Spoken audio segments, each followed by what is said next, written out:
Olá pessoal, no vídeo de hoje a gente vai ver algumas visões futuristas para a cidade onde estou morando, Santa Rita do Sapucaí, Minas Gerais, e o que a gente vai ver aqui poderá ser aplicado em outras cidades também.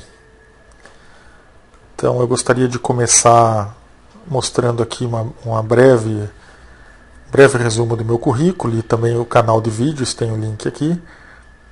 Até algumas coisas que eu vou falar aqui estarão nesse canal, palestras só sobre algumas coisas que eu falei, tá? Detalhamento no caso. Então, tem aqui o canal de vídeo e você pode conferir aí. Esse é o canal, tá pessoal? Você pode acessar aí qualquer vídeo, tem quase 500 vídeos aí, 560 vídeos. E sem mais delongas, como diz o gaúcho, vamos começar direto aqui com o ciclo da água. Então, eu vejo uma cidade do futuro, uma cidade que tem todo o seu ciclo da água inserido dentro da cidade. Então, a água ela não vai ser captada com uma bomba lá no rio, a água ela vai entrar na cidade pela chuva, pelas caixas d'água que serão construídas, e aí eu tenho até uma ideia de abater imposto de IPTU das pessoas que na sua planta colocarem pelo menos uma caixa d'água extra, que seria uma caixa para lavar roupa, para lavar calçada, para molhar as plantas, e essa seria a entrada da água, tá? Então isso seria muito mais cobrado, não das pessoas pobres que moram aqui, nesse bairro aqui, mas de grandes prédios, grandes construções que serão feitas no centro da cidade. Então, qual que é a ideia? É que a gente não tenha que pegar a água do rio. Então a água entra por cima pela chuva, aí ela é tratada para pegar e fazer as coisas dentro da cozinha. Teria que ter um esquema de tratamento de água já na entrada, adição de cloro, alguma coisa assim. Evitar que animais sujem essa água, pombos, essas coisas. Mas isso tem tudo como fazer. A ideia principal é como será o futuro, então, no conceito filosófico aqui da entrada de água pela chuva, tá? Então, a gente com isso elimina uma grande questão, que é você gastar muita energia para pegar água no rio, certo? Então, o primeiro ponto que eu gostaria de salientar é esse, tá? Então, é claro que aqui na cidade a gente tem as montanhas e depois as florestas, e existem lugares aqui na cidade, em todas as cidades existe isso, que tenha uma montanha, uma floresta, a possibilidade de você pegar, fazer um barreamento aqui, uma barragem longe da cidade, é claro, mas mais alto que a cidade, e aí utilizar toda a água que vem da montanha, que seria entraria no ciclo da água e se perderia, ou seria utilizada de uma forma não tão eficaz, captar aí 70%, talvez deixando 30% para a natureza, que é o que tem aí como regra na legislação. Seria uma segunda forma, pegar a água das montanhas, e aqui em Santa Rita do Sapucaí a gente tem água muito pura que vem das montanhas, Daí a importância da gente preservar as florestas, que é um outro ponto, e aí pegar essa água por gravidade. Você pode ver que lá é mais alto ainda que aqui, apesar daqui ser uma pequena montanha, a gente conseguiria trazer água sem precisar bombear a água, tá? Então esse é o primeiro ponto. Então a água ela vai passar pelas casas, como a gente vai ver em alguns detalhes depois. E um outro ponto que eu gostaria de salientar é que cada casa poderia ter sua pequena estação de tratamento de esgoto, tá? Eu vou falar depois brevemente dos jardins filtrantes, que seria para uma escala maior, por exemplo, um edifício ou uma cidade. Mas você pode fazer o que a gente chama de biodigestores, que são um tanque ou uma caixa com bananeiras ou outras plantas que tem a capacidade de se alimentar de todos os detritos que você vai jogar com água, que seria basicamente a descarga do WC, ou também o seu lixo orgânico. Então, já entra um segundo conceito de cidade do futuro aqui, que é uma cidade que não precisaria, teoricamente, só alguns lugares onde as pessoas realmente não têm espaço é que passaria o caminhão do lixo para você pegar o lixo. Na maioria dos casos, seria encorajado também com abatimento de IPTU, as pessoas construírem esse sistemazinho aqui, que é um sistema para tratar tanto a água como para tratar os resíduos, casca de laranja, casca de banana, já transformando isso depois no seu tomatezinho, na sua cebolinha, na sua hortinha também, e nas suas bananas também. Entendem a diferença do que a gente tem hoje para o que eu penso, né, para o futuro? Sempre vai aparecer aí de onde eu tirei as informações, tá? Bom, a gente tem aqui então uma ideia que poderia ser aplicada mais em larga escala, tá? Então, no caso da água que não for tratada nas próprias casas e nos próprios edifícios, ela poderia ser direcionada para essa ideia, né, uma ideia que surgiu na França alguns anos atrás, que é jardins, parques que tem, além de você ter um parque bonito para passear, você tem filtragem da água com diversos tanques e diversas plantas, tá? Eu não vou entrar em detalhes aqui porque tem um vídeo inteiro de quase 1 hora sobre isso no próprio canal aqui que você está acessando, certo? Então a gente tem muita planta, muita caixa d'água, com todos os cuidados para não dar dengue nisso aqui tudo, né? Mas um sistema diferente, tanto de coleta como de tratamento da água. Podem ver as imagens aí como que funciona isso na França, e funciona muito bem. Eles chegaram a despoluir praticamente 90%, 98% da água do rio Sena, que era um dos rios mais poluídos da Europa. Aqui um exemplo no Japão, de um hotel que ele é totalmente feito dessa forma, como eu falei, a água entra lá em cima, passa por todo o hotel e depois os próprios parques e jardins do hotel são irrigados com a água da chuva ou com água, e servem também para tratar a água do próprio hotel. E, inclusive, o alimento que é produzido e vendido no hotel, imagina a economia, né, de você não ter que ir lá naquele prédio comprar as coisas e trazer para o hotel. Você produz as próprias hortaliças e coisas que vão ser consumidas no hotel, no próprio hotel. Certo? Aqui uma visão de cima. Tá? Como que seria isso?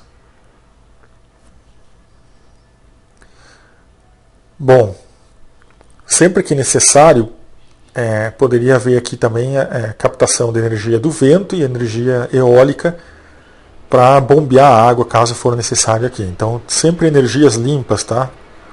Para o ser utilizado nesses sistemas. Então aí a gente já entra no segundo ponto aqui que eu gostaria de falar, que é justamente o ponto das energias limpas, né? Então, a gente poderia ter também um sistema de aquecimento dessa água que não dependesse da rede de energia elétrica e gastar uma conta de luz de 100, 200 reais por mês. Então tem duas iniciativas aqui, tá? Uma é esses canos que eles são aquecidos no sol, a própria energia do sol aquece os canos, e a água passa por esses canos, e a temperatura da água, as diferenças de temperatura da água promovem o movimento da água em pequenos canos. Então é um funcionamento totalmente sem energia, com a própria energia do sol é que se movimenta a água e se aquece a água, e você teria uma grande economia. Você usaria sempre seu chuveiro no mínimo, porque a água já vem quente, tá?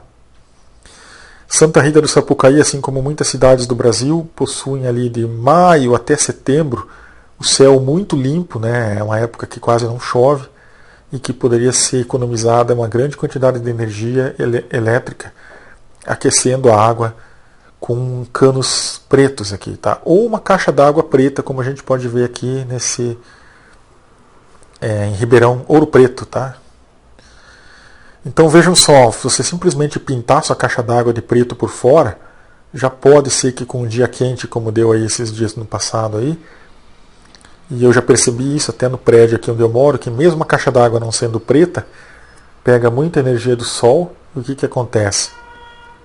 Aquece a água, de uma forma que ela já chega na torneira um pouco mais quentinha, tá? Então são coisas simples. O futuro ele não precisa ser um futuro totalmente com robôs e um monte de tecnologia. São coisas simples que ainda não estão sendo usadas e que eu vejo como futuro para aquecer a água da cidade, certo? E isso vai desde casas até prédios, até universidades, empresas, tudo pode ser utilizado esse sistema de aproveitar a própria energia da natureza. Então a filosofia é essa. Então agora vamos partir para outro setor, né, do meio ambiente na cidade, que é o paisagismo. E aí eu vejo outras soluções, né? A primeira delas seria como plantar as árvores na cidade, né? Uma nova visão de plantio de árvores. Primeiro seria a utilização em lugares públicos de árvores que perdem as folhas no inverno, tá? Então você tem uma sombra, uma proteção contra o calor no verão, e no inverno as árvores perdem as folhas e entra a luz do sol e aquece os lugares. Então aquece a praça, aquece... o sol entra muito mais na praça, entra muito mais nas ruas no inverno e as casas são melhor aquecidas, tá? A gente poderia até pensar aqui em alguns prédios que são colocados sobre eixos, né, e eles viram conforme o sol durante o ano, mas isso seria algo mais caro e mais avançado. E outra questão é o uso de árvores frutíferas, tá? Eu imagino que a cidade poderia produzir muito mais alimentos se na arborização urbana fossem utilizadas árvores frutíferas, né? E aí as pessoas vão pensar, nossa, mas isso aí tudo dá uma sujeira, cai as folhas, cai as frutas. Então teria que ser realmente pensado um sistema de coletar todas essas folhas, todas essas frutas que ficam sobrando, né? E transformar tudo isso depois em adubo, tá? Então a própria cidade poderia ter uma grande usina de reciclagem de folhas que as praças e a cidade produz. Isso é recolhido. O próprio cidadão na frente dessa casa poderia recolher as folhas, aí passa um caminhão, recolhe todas as folhas, paga 50 centavos aí por quilo. Isso é levado para uma grande estação e lá é produzidas as mudas, as hortaliças, tudo da cidade, tá? Então comunitário. O que a gente vê hoje é todo mundo varrendo, vai para o esgoto, vai tudo fora as folhas, quando na verdade as folhas e as próprias frutas que caem das árvores têm um grande potencial para produzir renda, né? A gente não enxerga dessa forma.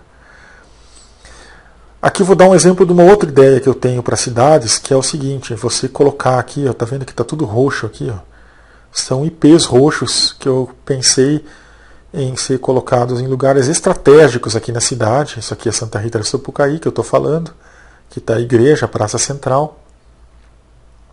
E a gente pode ver que em julho a cidade ficaria assim. Imagine isso, né? Uma cidade toda com flores roxas em julho. Em agosto a gente poderia em outros lugares aqui plantar o amarelo. E se você for cuidar a época de floração das plantas que existem numa região, você vai ver que você conseguiria montar um plano de paisagismo que a cidade ficaria florida o ano inteiro, né? Aí imagine o potencial dessas flores na produção de mel para os agricultores. Isso aqui vai atrair muitas abelhas, elas vão depois no cafezal, sabe? Uma melhoria total da qualidade, até da produção do café. A gente pode imaginar que vai haver um aumento se a gente tiver uma cidade muito bem cuidada em termos de árvores, tá? Então, essa é uma outra ideia que eu gostaria de mostrar para vocês, tá? E aí também, né, a pessoa que adotar uma árvore em frente à sua casa, ela recebe a muda, ela mesma pode produzir a muda, ela mesma pode receber um abatimento de imposto por cuidar de uma árvore. Então é uma visão totalmente diferente dos impostos e da forma como as pessoas seriam inseridas num sistema de melhorar a cidade em questão de arborização. Tá? Hoje a gente tem um sistema que ele é meio punitivo, né? Você não tem só árvore, a sua árvore estraga a calçada, a sua árvore pega num fio, porque é mal dimensionado, né, o tamanho das árvores, então a pessoa acaba levando uma multa, acaba levando uma notificação. Então é uma visão completamente diferente que eu quero mostrar aqui para vocês. Tá? Indo já mais para o final dessa apresentação, eu gostaria de falar um pouco das reservas verdes. Tá? Então, a visão das reservas verdes para a cidade, e a gente tem aqui duas reservas muito interessantes. Uma é particular, que é onde está esse Jequitibá gigantesco aí, que fica lá no Balaio, passando o bairro do Balaio. E a outra é a reserva municipal, que fica na rampa de parapente aqui da cidade. Bom, moral da história. Essas reservas elas poderiam ser melhor utilizadas tanto na educação ambiental para as crianças, né? Mas aí haveria a necessidade da prefeitura contratar profissionais para ficarem ali na reserva, receberem esses turistas, né, essas crianças, e promover, com pessoas com conhecimento, é claro, né, promover a educação ambiental das crianças para a importância das árvores. Tá? Só para voltar falando das árvores, esse aqui é um jequitibá, tá? Tem uns 30 metros de altura e uns 3 de diâmetro. Aqui é uma pessoa adulta, 3, né? Vocês têm ideia do tamanho da árvore. As árvores no centro da cidade, além de melhorar a temperatura da cidade, a polinização do cafezal, elas vão produzir alimento e elas vão produzir também, elas vão também retirar a poluição que é produzida pelos carros. Então, pensem na melhoria, né, da gente ter árvores na cidade, tá? E lá na reserva, essas árvores elas vão manter a água que chega na cidade, ela não vai cair toda para o rio e ir embora. Então, essa é a principal importância das árvores e das reservas municipais. Elas, além de ser um lugar onde se vai educar as pessoas para preservar e para entender esse dinheiro que na verdade está circulando nas florestas, porque uma água, você sabe que você paga a conta de água, então uma água limpa que vem da floresta, ela tem um preço, certo? É disso que a gente está falando. Então, eu vejo um futuro onde as crianças são levadas para florestas, é ensinado a importância das florestas, as pessoas vão desestressar na floresta, todo mundo está cansado ali na quinta, sexta-feira, com pessoas que vão ensinar como fotografar as plantas, como funciona a natureza.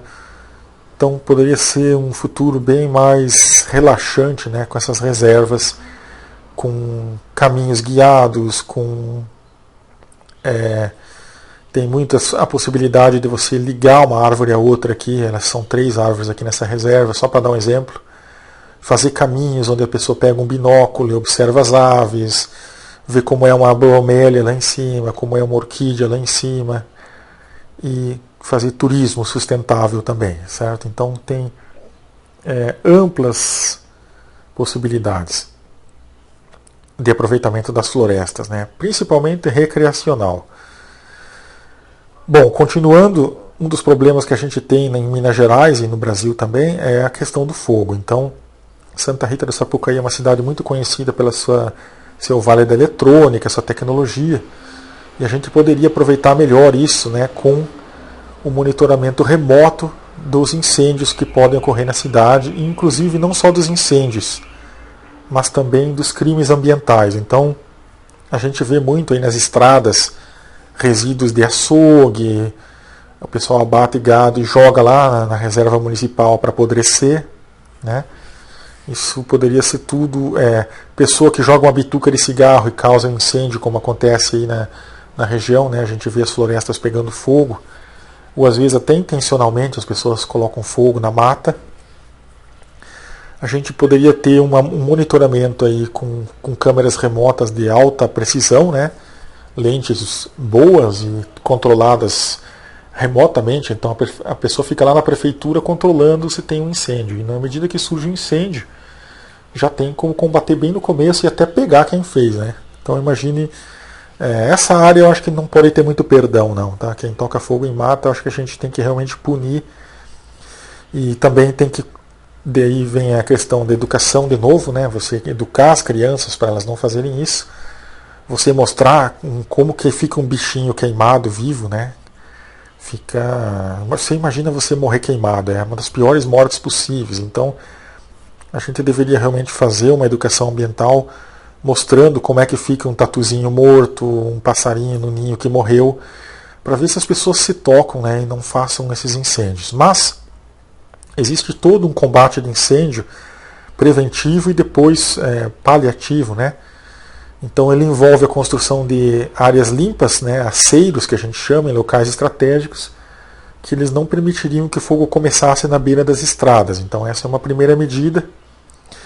E aqui já uma visão mais futurista, que é talvez o controle já de tudo isso com drones ou com câmeras, né? O incêndio surge, a pessoa é fotografada, ela vai ser autuada, e pode ser que a punição dela seja comprar um drone para a prefeitura, tá? Aí o drone com alguma substância química já sai voando dali de perto de uma estação e já apaga o começo do incêndio. A gente não tem que chamar 20, 30 pessoas com enxadas e coisas do passado para combater esses incêndios. Então isso que eu vejo como futuro nessa questão, que é uma questão grave. Pessoal, haveria muitas outras coisas que eu poderia dar sugestões de como eu penso o futuro aqui, mas eu estou dando alguns exemplos aqui, tá? E acho que como exemplos aí de alguns tópicos que a gente poderia aprofundar, está aí, tá? No futuro eu poderia fazer mais um vídeo mostrando outras visões, outros pensamentos para o futuro, para a cidade, do que seria um meio ambiente futurista, né? Com soluções futuristas que podem ser aplicadas em escala de Brasil inteiro, certo? Então fica a dica aí de que a gente deve trabalhar muito com educação e com filosofias que aproveitam a própria natureza para transformar uma cidade numa cidade melhor, tá? Isso aqui não é, ele só quer falar de meio ambiente, só quer preservar, ninguém vai poder tocar em nada. Vocês perceberam que tudo que eu falei aqui tem uma visão de gerar renda, de economizar dinheiro de IPTU e de coisas, de multas e coisas que poderiam ser gastas, e de transformar a cidade numa cidade melhor, tá? Quanto custa você ter que levar seu filho no médico porque ele pegou uma infecção no pulmão porque a cidade é poluída? Então, qual é a solução? Árvores, tá? Qual é a solução? É uma cidade que trata bem a água, trata bem o ar, não polui, né? Já na origem, né? Já pega a água da chuva, olha só. Então tá tudo aí. Espero que eu tenha contribuído com esse vídeo com os gestores aí da cidade. E se alguém quiser me contratar de alguma forma aí, de forma permanente para tratar dessas coisas, eu estou à disposição, tá? Fica essa última imagem aqui da própria cidade, aqui na zona rural, de como as coisas podem ser belas, úteis, rentáveis e boas, né? Não ruins no meio ambiente no futuro. Desde que a gente tome as iniciativas certas e iniciativas inteligentes.